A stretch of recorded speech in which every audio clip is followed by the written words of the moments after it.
Meu nome é Ilham Mohib. Assalamu alaikum. اسمي محمد أزناق.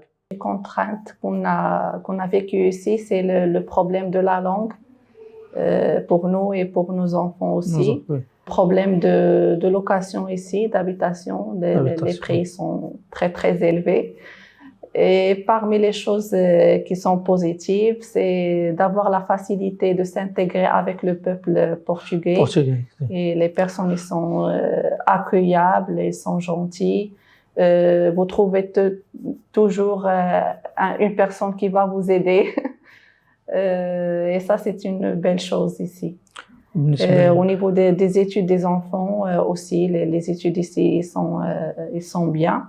Et parmi les choses négatives aussi, qu'on n'était pas attendu de voir ici, c'est le problème de la santé. De la santé. Normalement, la pratique de notre religion ici est normale. Il n'y a pas de problème, sauf qu'il y a le problème de la mosquée. On a constaté qu'il y a beaucoup de musulmans ici au Portugal de plusieurs pays différents. Et la mosquée est un peu petite. Par exemple, dans la fête et dans le vendredi, tous les gens musulmans, ils vont pour la mosquée pour faire la prière. Et il faut attendre, entre la première équipe, la deuxième équipe pour pratiquer la prière. Et la coïncidence aussi des fêtes avec les études et le travail. Et le travail, les heures de travail. Si. Par exemple, à l'Amérique ou d'autres pays, il y a des associations qui parlent avec le gouvernement ou, je sais pas, avec des directions pour avoir ces jours fériés pour les musulmans. On a 2 fêtes exceptionnelles dans l'année qu'il faut fêter avec la famille, avec les amis et tout. C'est plus important pour nous. Et là, il faut travailler. Les enfants, il faut aller à l'école pour étudier. On propose des stations ou des événements.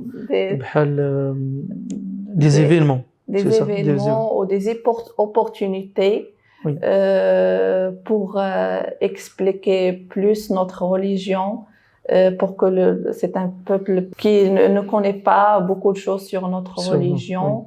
Et nous aussi, on veut savoir plus sur votre religion. Par exemple, le mois de Ramadan, il y a des amis au travail qui posent la question: est-ce que vous ne mangez rien durant tout le mois de Ramadan? J'explique que c'est non. Et il y a une période qu'on peut manger, qu'on peut faire plein de choses. Ces opportunités, ils vont expliquer plus sur notre religion, avoir plus des idées sur notre religion. On a passé, c'est normal, que c'est comme le Maroc. Ici, le climat est bien. Oui. C'est bien pour être jeûnant sans manger rien.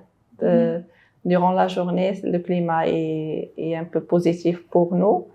Et la seule chose, c'est l'horaire de manger avec le travail. C'est ça la différence, mais c'est pas une grande chose. Oui, cette expérience de visiter les centres religieux ici en Porto, le centre islamique et des églises ici, c'était une belle expérience où les chrétiens et les juifs, ils ont expliqué leur religion.